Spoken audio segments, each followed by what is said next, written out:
Mientras cantábamos pensaba en la letra de los himnos, himnos tanto antiguos como contemporáneos que cantamos recién, y la profundidad de esa letra, pero al mismo tiempo el desafío que presentan, porque evidentemente cada una de esas canciones decía lo que dice la Escritura, de tal manera que es un desafío, nos confronta, nos pone frente a frente a lo que Dios quiere, porque la palabra de Dios es la revelación de Dios para con nosotros, es el espejo perfecto, como dice Santiago, en el cual debemos mirarnos, y al mismo tiempo nos ayuda a poder entender qué es lo que significa verdaderamente una persona que nace de nuevo y que tiene una vida nueva, distinta completamente. El hombre nuevo le llama el apóstol Pablo, del cual está hablando en el capítulo 3 de Colosenses. ¿Qué significa ser un hombre nuevo?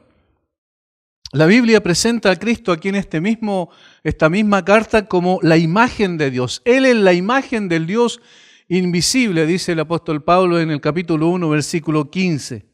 En otras palabras, es la expresión, la viva representación del Dios invisible. Juan lo diría de esta manera: a Dios nadie le vio jamás, el unigénito Hijo que está en el seno del Padre le ha dado a conocer. Porque en Él habita, dice Pablo, en Cristo habita corporalmente toda la plenitud de la deidad. Dios es el que se muestra, el que se hace conocer a través de su Hijo. Así lo quiso el Padre. En otras palabras, si queremos saber cómo es Dios, tenemos que conocer al Hijo. Ahora, si el mundo quiere conocer a Dios, quiere saber cómo es Cristo, debe conocer a los cristianos. Porque somos su cuerpo, dice la Biblia, la expresión visible de nuestro Señor en la tierra. Al Señor Jesucristo nadie lo ha visto por 2000 años desde que ascendió a la gloria del Padre, pero ¿a quién ve la gente? A los que representamos a Cristo aquí en la tierra, es decir, su cuerpo, que es la iglesia. Porque Cristo sigue haciendo su obra en y a través de los suyos mientras estemos aquí en la tierra. Nosotros representamos a Cristo de una u otra manera. Por tanto, el desafío es que tenemos que parecernos a Él, reflejar las virtudes de aquel que nos llamó de las tinieblas a su luz admirable. No solo proclamarlas, como dice el apóstol Pedro, sino también reflejarlas en un cambio sustancial de nuestra vida, en una transformación de nuestro ser, para que de esa manera la gente pueda entender quién es Cristo. Hay personas que nunca van a pisar una iglesia, hay personas que nunca van a abrir una Biblia, pero ven a los cristianos todos los días. De tal manera que el desafío que presenta aquí el apóstol Pablo en la parte práctica de la carta a los Colosenses es que nosotros hemos de ir siendo transformados paso a paso hasta que seamos cada vez más parecidos a Cristo. Y una vez que somos más parecidos a Cristo, vamos a poder reflejar en mejor forma también su carácter. Y entonces la gente va a poder decir: ahora tengo alguna idea de quién es Cristo a través de los cristianos. Esto es lo que habla el apóstol Pablo aquí en Colosenses, en la sección de la carta que hemos venido predicando hace ya unos domingos. Si ya nos hemos despojado del viejo hombre con sus hechos, versículo 9, los versículos 5 al 8 dice cuáles son esos hechos terribles que muestran la evidencia de un hombre completamente depravado, un hombre sin Dios, hombre sin ningún tipo de moral objetiva, absoluta. Personas que viven su propio mundo y que establecen sus propios parámetros morales para vivir. Una vez que hemos sido despojados del viejo hombre con sus hechos, versículo 9, hemos sido al mismo tiempo revestidos del nuevo, versículo 10. Entonces estamos en condiciones de, por un lado, despojarnos de aquellos vicios que nos identificaban con el viejo hombre, mientras que por otro, ir reflejando las virtudes que nos identifican con el nuevo hombre. Antes éramos fieles representantes de Adán en su condición caída y manifestábamos su carácter a través de lo que hacíamos, de la manera en cómo vivíamos. Algunas cosas como esto: fornicación, impureza, pasiones desordenadas, malos deseos, avaricia, que es idolatría. Todas estas cosas reflejaban al Adán caído, ¿cierto? Al representante de la raza caída. Ahora, una vez que Cristo llegó a nuestra vida, que efectivamente se produjo una conversión en nosotros, es decir, que nacimos de nuevo, como es la expresión que la Biblia presenta, ¿qué ocurre? Ahora somos fieles representantes del segundo Adán. Ahora nuestra identificación no es con el antiguo Adán caído, sino con el nuevo, el segundo Adán, que es el Señor Jesucristo, como lo dice Pablo en Romanos capítulo 5. En nuestra condición redimida, ya entonces manifestamos el carácter de Cristo en nuestra manera de vivir. Es fácil de entender. Nos identificábamos en nuestra condición natural con el primer Adán y con todos los vicios que eso traía consigo porque es una raza caída. Y luego cuando Cristo viene a nuestra vida, entonces nos identificamos con el segundo Adán, que es el Señor Jesucristo, con un carácter totalmente distinto, y entonces manifestamos también algunos reflejos de su gloria por medio del cambio que el mismo Dios ha hecho en nosotros. Esta es la ecuación que la Biblia presenta. Por eso es que Pablo nos enseña cuáles son las vestimentas del nuevo hombre en los versículos anteriores a nuestro texto, versículo 12 en adelante. Vestidos pues como escogidos de Dios, santos y amados de entrañable misericordia, de benignidad, de humildad, de mansedumbre, de paciencia. Todas estas son características del Señor Jesucristo, no del primer Adán. Soportándoos unos a otros y perdonándoos unos a otros si alguno tuviere queja contra otro, de la manera que Cristo os perdonó, así también hacedlo vosotros. Es decir, el perdón y el soportarnos unos a otros también es parte del carácter del Señor Jesucristo. Lo que Pablo está diciendo en otras palabras, tienen que colocarse el vestido de Cristo sobre ustedes y reflejarlo a Él. Porque ahora se identifican con Él, porque ahora son nuevas criaturas, porque ahora han muerto a su vida anterior y en consecuencia ahora hay un vínculo que los une vitalmente a Cristo. Y en ese vínculo, que es el amor que dice el versículo 14, entonces debemos reflejar al Señor Jesucristo.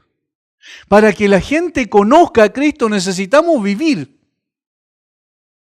reflejando el carácter de Cristo.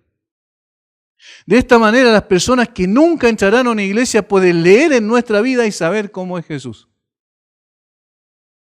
Ahora entonces Pablo cerrará esta sección hasta el versículo 17, del 15 al 17, apuntando precisamente a Cristo como la fuente, el origen de la cual manan las virtudes cristianas que presentó previamente. Virtudes como misericordia, benignidad, humildad, mansedumbre, paciencia. Y dice, miren a Cristo, allí está.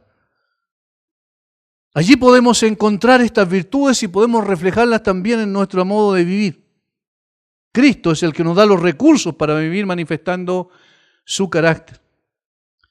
En este sentido aprendemos tres cosas allí, en el versículos 15 al 17, que son las que yo quiero desarrollar esta noche. Tres cosas. Primero, aprendemos que la paz de Cristo es el agente mediador de las virtudes cristianas, versículo 15.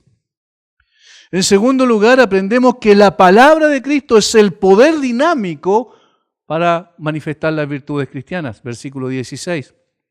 Y en tercer lugar, aprendemos que la persona de Cristo es la fuerza motivadora y el propósito de las virtudes cristianas. Estas tres cosas. Tratemos de grabarlas por ahí en una parte de nuestra mente, porque de eso se va a tratar lo que vamos a exponer. Primero, aprendemos que la paz de Cristo es el agente mediador de las virtudes cristianas. Segundo, que la persona de Cristo es el poder dinámico de las virtudes cristianas y la persona de Cristo es la fuerza motivadora y marca el propósito de las virtudes cristianas. Vamos a orar un momento para entrar enseguida al texto. Padre, te damos gracias por tener esta oportunidad de poder ir a tu palabra. Señor, confróntanos con la verdad. Necesitamos ser expuestos a la verdad. Necesitamos también ser animados con la verdad. Necesitamos, Señor, que tú renueves nuestro corazón, nos des más fuerza, más pasión por la persona más gloriosa que es el Señor Jesucristo. Llévanos a colocar nuestra mirada en Él. Llévanos, Señor, a estar tan atentos a su persona que cada vez nos parezcamos más a Él en nuestra manera de vivir. Que no sea solo la expresión de nuestros labios, sino la evidencia de una vida cambiada. Guíanos, por favor, por medio de tu Espíritu. En el nombre de Jesús. Amén. Lo primero entonces, versículo 15, y la paz de Dios que gobierne en en vuestros corazones, a la que asimismo fuisteis llamados en un solo cuerpo, y sed agradecidos. La paz de Cristo es el agente mediador de las virtudes cristianas. ¿Por qué utilizamos esa palabra mediador? Ahora lo vamos a ver enseguida. Alguien hace una preciosa traducción también que se apega bastante al original y que le llama, lo dice de la siguiente manera: que la paz de Dios sea la que decida en todo en vuestros corazones. Que la paz de Dios sea la que decida en todo en vuestros corazones. Esta última forma de entenderlo es consistente con el original, porque la palabra traducida gobierne es un verbo que viene del campo de los deportes.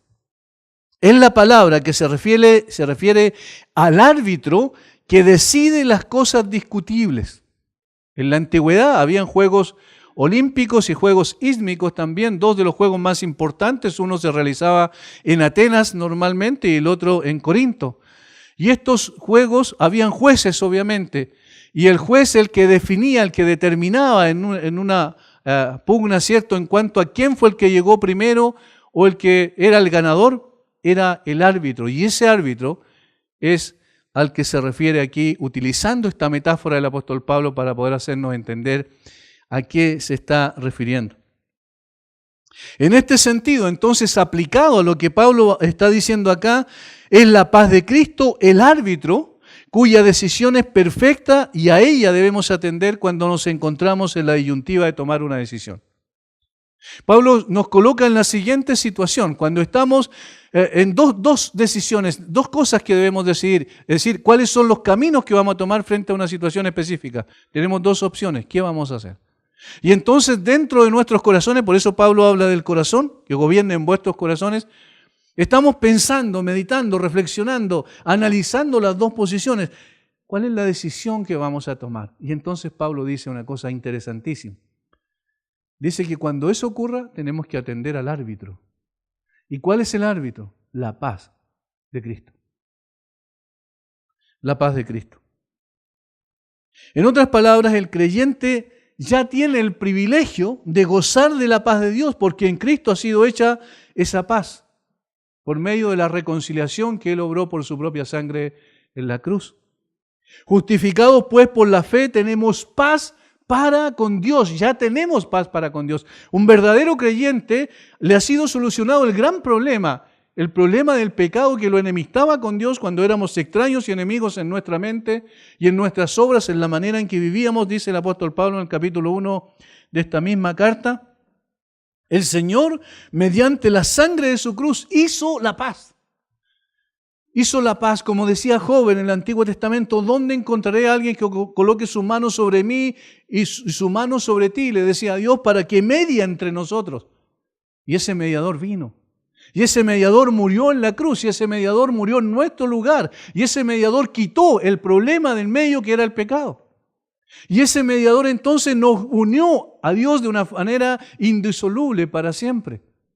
Esa es la obra de la paz que Cristo hizo por nosotros, para nuestra bendición.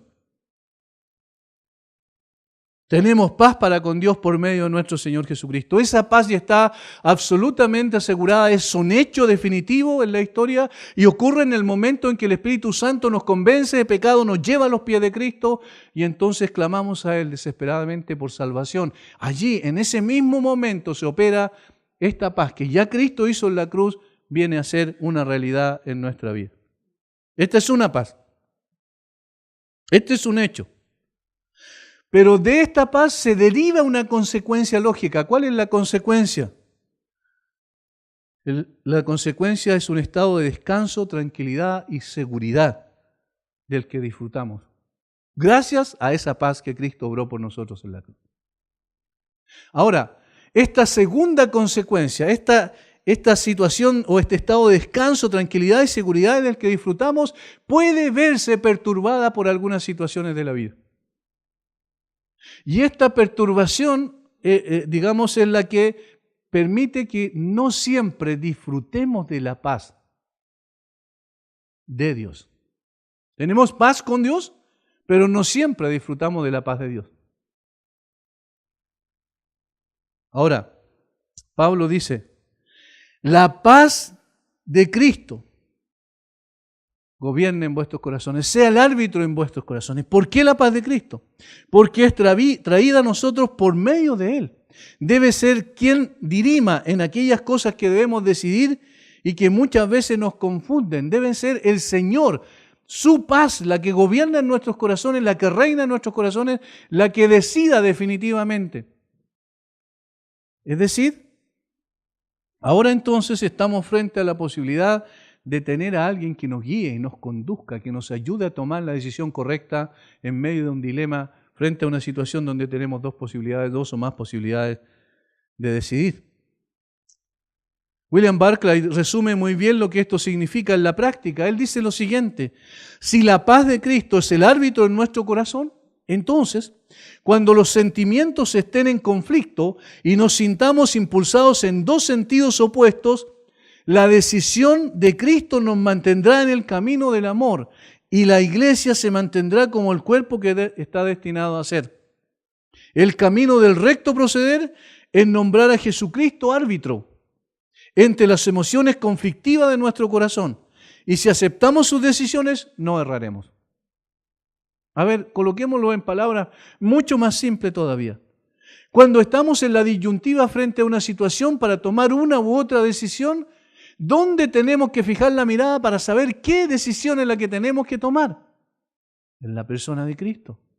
Pero particularmente ¿en qué hecho? En el hecho de que tenemos una relación con Él, porque Él obró la paz con nosotros, entre nosotros y Dios, ¿cierto?, por medio de la obra de la cruz.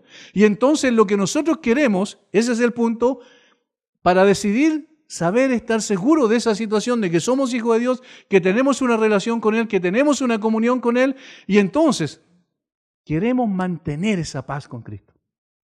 Ese es el sentido. Debemos entonces siempre evaluar si nuestra decisión que estamos adoptando es consecuente con nuestra pertenencia a Cristo y la paz que éste nos ha traído como consecuencia. Si nuestra decisión nos mantendrá en esa paz al mantenernos en comunión con Él.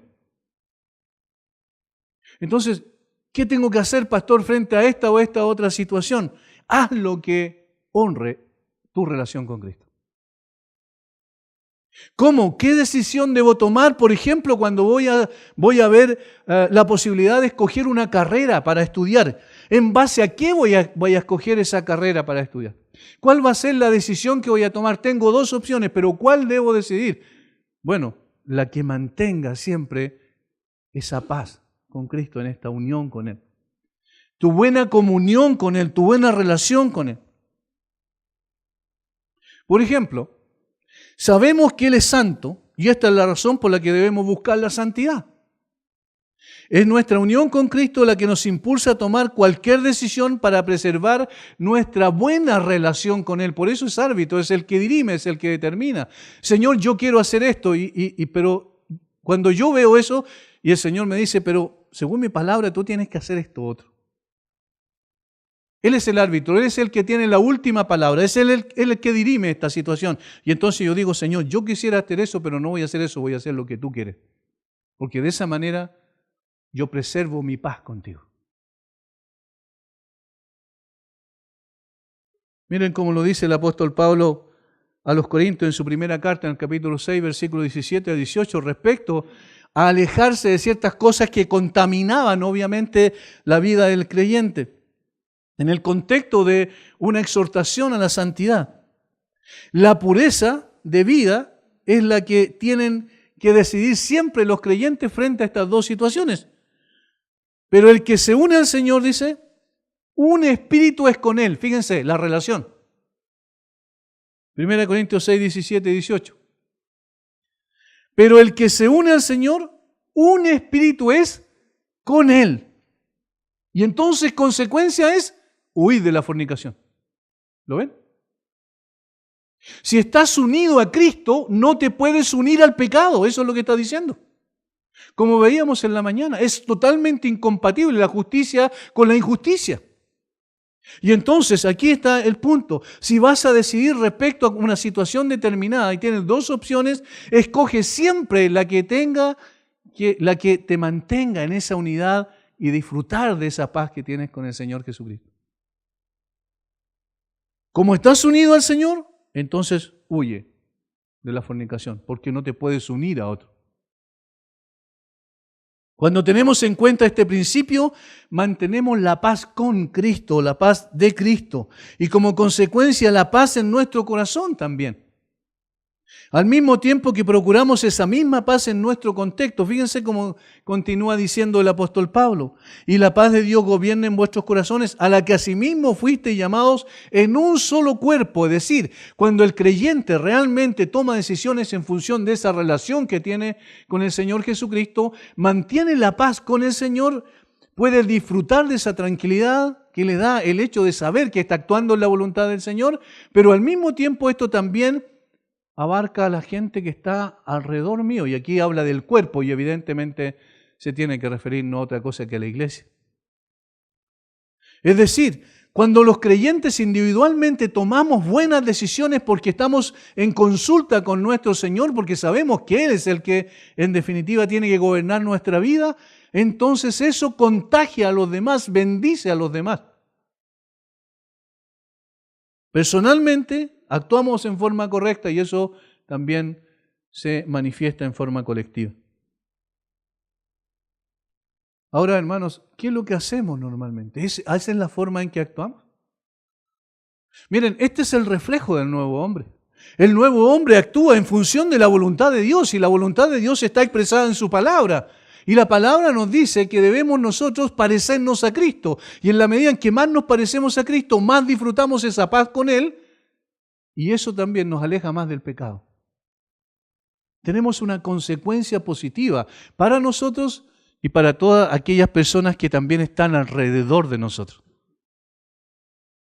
Ahora, ¿cómo sabemos discernir? ¿Cómo podemos discernir? Porque tenemos que tener cuidado porque parece subjetivo. Lo que sienta en mi corazón, la gente dice, yo siento en mi corazón que estoy bien con Dios. Eso no tiene ninguna importancia. Ninguna importancia. Porque las emociones son cambiantes, son circunstanciales, son como la ola del mar. Están arriba al mismo tiempo que están abajo. Ahora, ¿cómo dirimimos eso entonces? Y entonces, versículo 16. La palabra de Cristo mora en abundancia en vosotros. ¿Cómo voy a saber qué es lo que es la paz? ¿Cómo voy a saber, de qué manera el árbitro está diciendo cuál es el camino a seguir? La palabra de Cristo mora en abundancia en vosotros. Solo de esa manera. Y esto es lo segundo. La palabra de Cristo es el poder dinámico de las virtudes cristianas. ¿Por qué el poder dinámico? Porque la palabra del Señor es la que debe abarcar todo nuestro ser, absolutamente, en forma integral. Fíjense, la palabra de Cristo mora en abundancia en vosotros, enseñándoos y exhortándoos unos a otros en toda sabiduría, cantando con gracia en vuestros corazones al Señor con salmos e himnos y cánticos espirituales. La palabra de Cristo more en abundancia en vosotros. Es evidente que aquí se refiere a la revelación que Dios nos concedió. Estos 66 libros inspirados por el Espíritu Santo son la expresión de la voluntad de Dios. ¿Cómo podemos tener discernimiento para saber cuál es la decisión que debemos tomar cuando estamos en esa disyuntiva interior de nuestro corazón? La palabra de Dios es la verdad objetiva. Al presentarnos delante de ella sabemos qué es lo que tenemos que hacer y lo que no tenemos que hacer. Cuando es la palabra la que satura la mente, el corazón de una persona, será también la palabra la que se expresará en la vida de esa persona. Eso es lógico. Si alguien está todo el tiempo meditando en la Biblia, si alguien está consultando las Escrituras para tomar decisiones importantes en su vida, para conducir su vida, recuerden, es lámpara a nuestros pies y lumbrera a nuestro camino, para saber dónde tenemos que andar, cómo tenemos que andar, si estamos todo el tiempo saturados con las Escrituras en nuestra manera de pensar, en nuestros sentimientos, entonces están impregnados por esa palabra, nuestra voluntad entonces será conducida por la palabra de Dios. El sentido de la palabra habitar aquí significa, o morar significa habitar, estar en casa. estar cómodo. Por tanto, esto significa que la palabra de Dios se sienta en casa en el corazón del creyente. Se sienta cómoda en el corazón del creyente. Habite permanentemente en el creyente. Incluso Pablo dice abundantemente. More en abundancia en vosotros. Hermanos, nunca será suficiente la palabra que tenemos que estar todo el tiempo absorbiendo. Siempre necesitaremos más de la palabra. La palabra de Dios debe abundar en la vida de todo creyente, en sus pensamientos, en sus sentimientos y emociones y en su actuar. Debe tener el primer lugar porque es el poder dinámico que nos lleva a manifestar las virtudes cristianas. ¿Cómo saber cómo vivir como un cristiano? La palabra de Dios me dice. Por eso el salmista dice que la forma de poder andar correctamente en el camino del Señor en el Salmo 1, que en el fondo es el tema que plantea el resto de todos los salmos, dice que esa persona que no anda en camino de pecadores ni en silla de escarnecedores se ha sentado, esa persona es la que medita en la ley de Jehová. Dice, en su ley está su delicia. Hay un placer enorme en esa persona porque sabe que es Dios, el Dios nuestro, el Dios que lo ha salvado, el que está hablando a través de la palabra y Él quiere escuchar su voz permanentemente. Hermanos, es una contradicción absoluta cuando un creyente no quiere más palabra de Dios. Es una contradicción absoluta cuando un creyente se satura con la palabra y dice no quiero más, ya está bueno. Eso es contradictorio. Es exactamente lo mismo que decirle a un bebé, ¿sabe? O que un bebé diga, ¿sabe qué? No quiero más leche, ya voy a dejarle el pecho de mi madre, porque si hace eso se va a morir. Porque la Biblia dice, desead como niño recién nacido la leche espiritual no adulterada, para que por ella crezcáis para salvación. Y la leche no adulterada es la palabra de Dios. ¿Cómo nacimos? ¿Cómo llegamos a ser esta persona nueva que somos ahora? Por la palabra de Dios. Santiago lo dice en una forma clara en su epístola. El apóstol Pedro también lo reitera, que somos renacidos no de simiente incorruptible, sino incorruptible. De tal manera que ahora tenemos la posibilidad de vivir también por la palabra y necesitamos beber de ella todo el tiempo, abundantemente, no podemos cansarnos de ella. Y por eso Pablo dice, la palabra de Cristo more en abundancia, habite como en casa en ustedes, en cada uno de ustedes.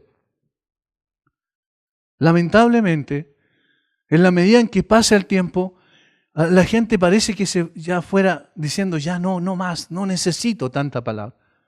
No, nos faltan los que por ahí aparecen, dice, pero si la misma Biblia dice que la letra mata, ¿no ven? No más palabras, la letra mata. Sacando de contexto absolutamente el texto que el apóstol Pablo menciona y que no tiene nada que ver con la Biblia como tal, como palabra de Dios, sino que tiene que ver con el antiguo pacto. Ahora, Pablo dice, tienen que tener la palabra en ustedes para manifestar las virtudes cristianas, porque ¿cómo sé yo de qué manera tengo que vivir si no es por la palabra de Dios? ¿Esto ocurre cuándo? Cuando somos expuestos, cuando oímos la palabra. Por eso hacemos nosotros los cultos. Por eso venimos y nos reunimos y por eso centramos todo lo que hace la iglesia en la palabra de Dios. Ustedes se han dado cuenta cuál es la filosofía de esta iglesia. La filosofía de esta iglesia, nosotros no le ofrecemos a nadie ni una otra cosa más que la palabra de Dios. Porque tenemos la convicción absoluta, por lo que la misma Biblia revela, que solo ella tiene el poder de cambiar la vida de la gente. No son las emociones, no son los gritos y las manifestaciones externas las que evidencian que una persona está en el camino correcto, sino es la palabra de Dios. Oímos la palabra, somos expuestos a ella. Estudiamos la palabra en nuestras casas también en forma individual. Cada uno de nosotros, eso debiese ser por lo menos el anhelo más grande de nuestro corazón. Debemos estar todo el tiempo con la palabra, la necesitamos. Memorizamos la palabra. Yo decía en la mañana, el apóstol Pablo, cuando citó del Antiguo Testamento, el Antiguo Testamento no estaba dividido en capítulos, ni en versículos, ni en párrafos. La leían en forma correlativa, es decir, junta, toda, unida. ¿Y cómo Pablo citaba? De memoria las Escrituras. Tenía en su mente y en su corazón esa palabra. Cuando hablaba con las personas eso brotaba porque el Espíritu Santo habla a través de la palabra. Y le recordaba a Pablo, según la promesa, todo lo que el Señor Jesucristo había dicho. En cuarto lugar, guardamos la palabra. Guardamos la palabra. Y finalmente, vivimos la palabra. No solo es una cuestión intelectual, no solo la escuchamos, ¿cierto? Y nuestro cerebro funciona para poder tratar de saber qué es lo que el Señor nos dice. No solo la estudiamos en la casa, decimos, Señor, mire qué tremendo lo que tú me estás diciendo en esta hora, sino que también nosotros vivimos la palabra, es decir, la ejercemos. ¿Cuándo? Al tomar decisiones respecto a cómo vamos a vivir.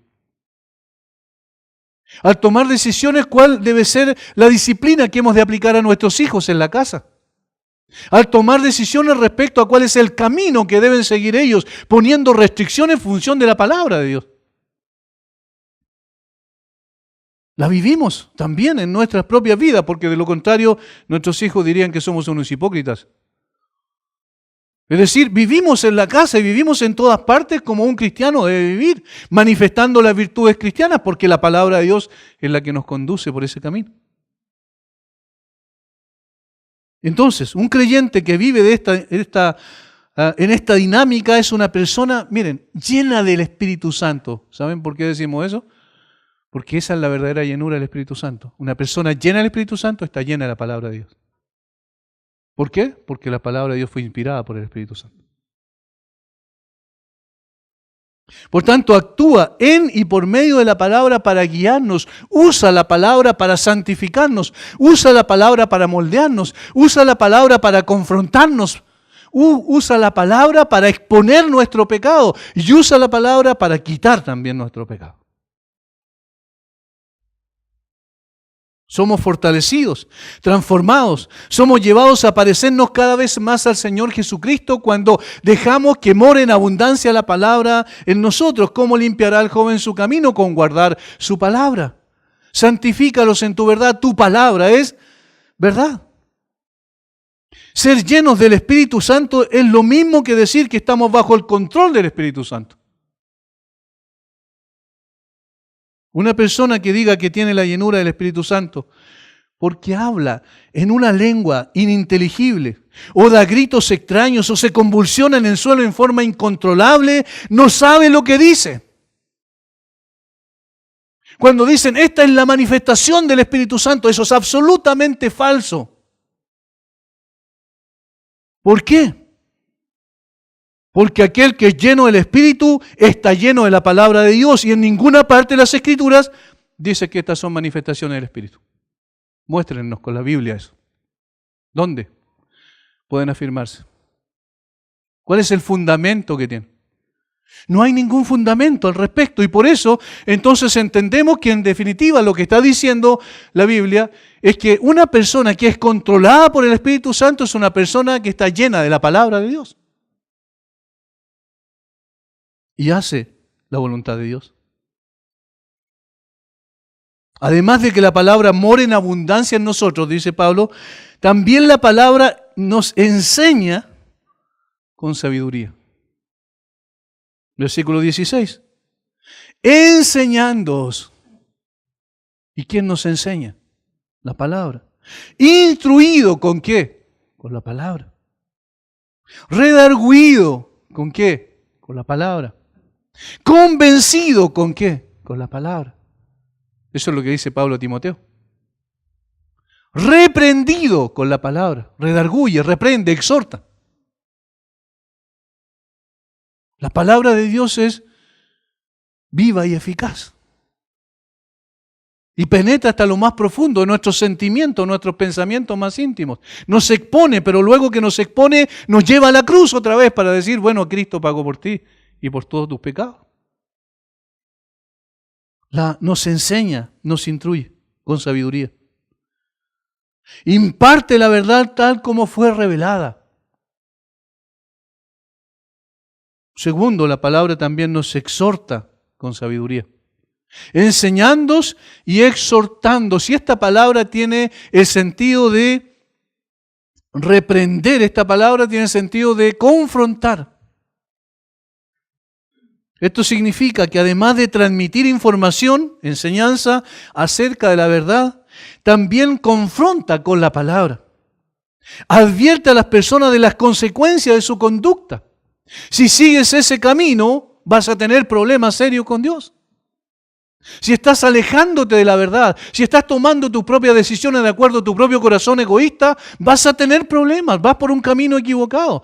Eso es exhortación. ¿Pero qué lo hace eso? Lo que nosotros queremos pensar, la visión, la perspectiva que tenemos nosotros, no, la perspectiva de las Escrituras. La palabra de Dios mora en abundancia en vosotros, y entonces cuando mora en abundancia, enseña, transmite, da información respecto a la verdad. Pero no solo eso, sino también confronta, para que podamos, si vamos por camino equivocado, reencauzar nuestra senda.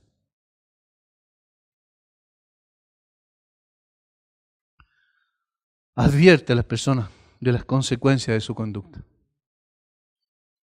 En cuarto lugar, miren, la palabra nos enseña.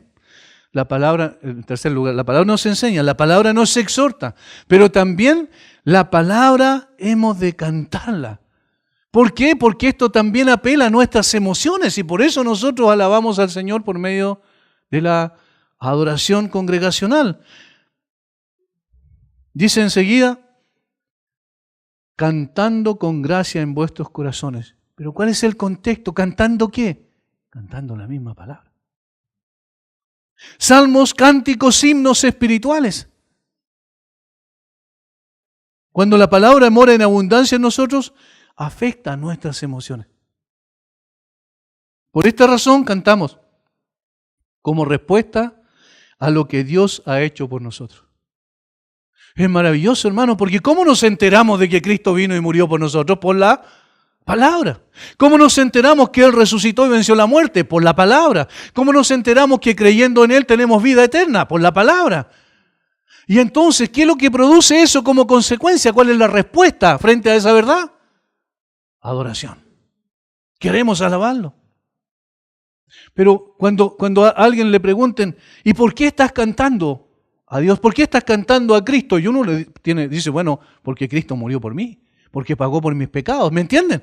Es decir, es la reacción consecuente de una persona que vio a alguien que vino sin tener por qué a morir en la cruz en su lugar, a derramar su sangre, a pagar por su múltiple maldad que era imposible que un día pagase a Dios.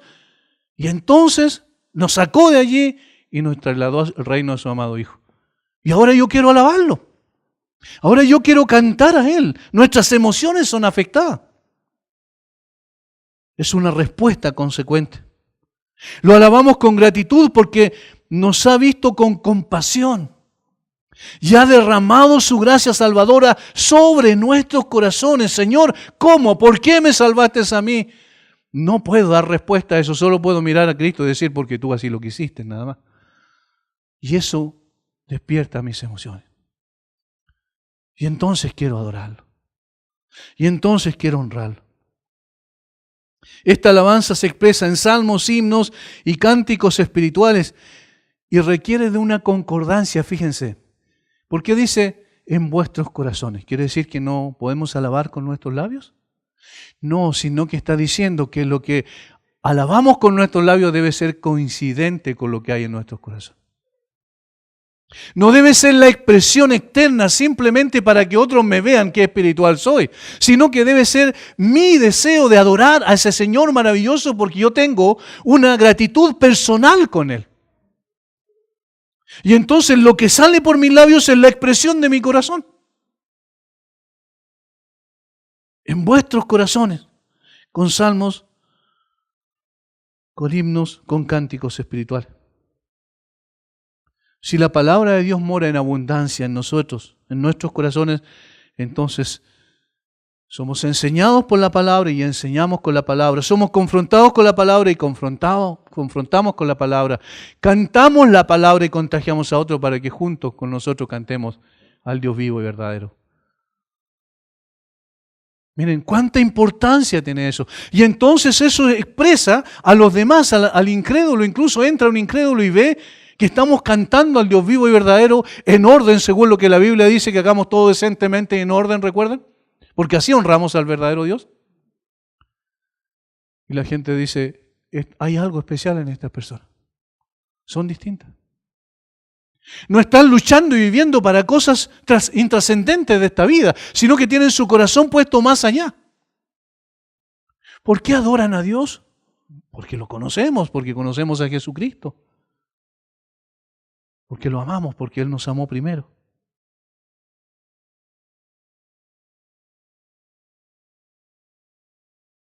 Y entonces el apóstol Pablo va a concluir esta sección con lo que es lógico.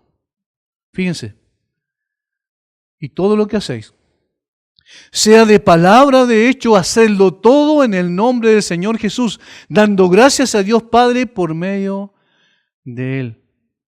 La persona de Cristo es la fuerza motivadora de las virtudes cristianas, la que le da sentido, propósito a las virtudes cristianas. ¿Qué significan las virtudes cristianas? Vivir como Cristo vivió. ¿Y por qué? Porque Cristo es honrado a través de una vida de esa naturaleza. Hacerlo todo en el nombre de Cristo. Este debe ser nuestra forma de proceder en todo lo que hagamos. Esto no significa decir simplemente, haré esto en el nombre de Cristo, decirlo con nuestros labios, sino significa, implica que todos nuestros actos o motivaciones son con lo que hacemos. Las cosas buscan la honra debida a su gran y glorioso nombre. Es decir, nosotros no solo decimos vamos a hacerlo en el nombre de Jesús como si fuera una fórmula mágica, sino que decimos yo quiero que cada cosa que yo haga, cada cosa que yo piense, honre al Señor. Es su nombre el que está en juego. Yo no quiero pisotear su precioso y santo nombre. Porque es el nombre que es sobre todo nombre. El hacer todo en concordancia con su carácter y voluntad significa esto. Es decir, en la medida en que yo voy conociendo al Señor Jesucristo, yo voy viendo que Él es santo, que es justo, que es bueno, que es humilde, que es compasivo y que tiene todas estas preciosas y maravillosas características que la palabra revela. Entonces yo quiero también hacerlo todo para que ese carácter sea reflejado por medio de la forma en que yo vivo. En 1 Corintios 10:31 también Pablo repite esta verdad. Si pues coméis o bebéis o hacéis otra cosa, hacedlo todo para la gloria de Dios. Háganlo todo de tal forma que Dios sea glorificado, exaltado. Que las otras personas cuando te vean a ti haciendo lo que haces en tu trabajo, trabajando honestamente, cuando te vean a ti, joven, ahí en el liceo o en la universidad, desarrollando tu examen, te vean haciéndolo tú, no mirando a los demás, para que Cristo sea honrado. Cuando te vean en tu trabajo, que no te vean sacando la vuelta, haciendo lo mismo que hacen los que no tienen a Cristo, porque esa es una vergüenza para el nombre de Cristo si tú dices llevarlo en tu vida. Hacer todo para que el Señor sea honrado. Debemos dejarnos de decir con nuestros labios lo que no estamos dispuestos a realizar con nuestra vida. Llenarse la boca diciendo todo el tiempo para la gloria de Dios, solo a Dios la gloria, y viviendo de una manera totalmente inconsecuente, es una ofensa al Señor y algo que debe estar ausente en la vida de un creyente genuino. Todo para la gloria de Dios. Yo he leído de repente cosas que no tienen nada que ver, todo para la gloria del Señor. No tiene ningún sentido, ninguna relación, porque lo que están haciendo no tiene que ver con la gloria de Dios, pero siempre lo colocan porque aparece un eslogan bonito. Hermano, es mejor guardar silencio porque nosotros mismos somos a veces alcanzados por nuestras propias palabras. Es mejor vivir para la gloria de Dios antes que decir que vivo para la gloria de Dios y no hacerlo. Debemos erradicar estas modas evangélicas y empezar a vivir consecuente con este principio escritural. Vivamos para la gloria de Dios cada día en lugar de decir que vivimos para la gloria de Dios. De esta manera damos gracias al Padre por medio del Hijo. Eso es lo que termina diciendo el apóstol Pablo. Hacerlo todo en el nombre del Señor Jesús, dando gracias a Dios Padre por medio de Él. Y entonces todo lo que yo voy a hacer va a ser lo que esté conforme a su carácter, lo que traiga honra a su persona, a su nombre. Por eso la persona de Cristo es la que motiva nuestras virtudes cristianas. William Barclay dice, una de las mejores pruebas de una acción es, ¿podemos hacerla invocando el nombre de Jesús? Miren, son preguntas interesantes porque llevan a la reflexión. La mejor prueba es esta. ¿Podemos hacerla invocando el nombre de Jesús? ¿Puedo hacer yo esta acción? ¿Puedo tomar esta decisión invocando el nombre de Jesús? ¿De verdad? Segunda pregunta que él hace. ¿Podemos hacer esto pidiendo su ayuda y contando con su ayuda? Y una de las mejores pruebas de una palabra es, dice él, ¿podemos decirla nombrando juntamente a Jesús? ¿Podemos decirla teniendo presente que Él la escucha? Si una persona somete todas sus palabras y acciones a la prueba de la presencia de Cristo, no errará jamás, termina diciendo. Si una persona somete todas las cosas, todo lo que piensa, todo lo que dice, todo lo que hace, a la prueba de la presencia de Cristo con nosotros y en nosotros todo el tiempo, no errará. ¿Por qué erramos? ¿Por qué pecamos? Porque olvidamos eso.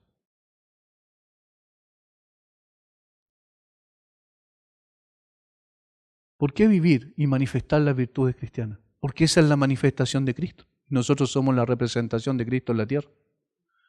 La cabeza está en la gloria del Padre, el cuerpo está aquí en la tierra. Para que la gente conozca a Cristo debemos vivir, parecernos a Cristo. Y eso es la transformación de la cual habla la Biblia, que es el proceso de santificación.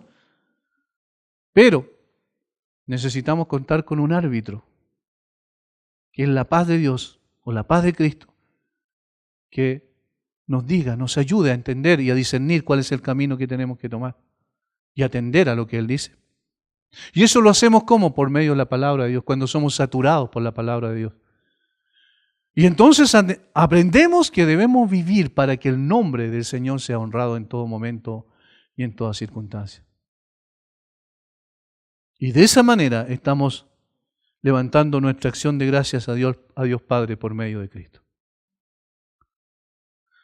Hermanos, la vida cristiana está revelada en las Escrituras. Necesitamos ir más a la Biblia y necesitamos ser confrontados más con la Biblia para vivir de tal manera que Cristo sea conocido a través de la manera en cómo vivimos nosotros. Padre, te damos gracias una vez más por tu palabra, Señor. Gracias porque por ella nos hiciste nacer para una esperanza viva al aplicar la muerte y resurrección de Cristo en nuestra vida.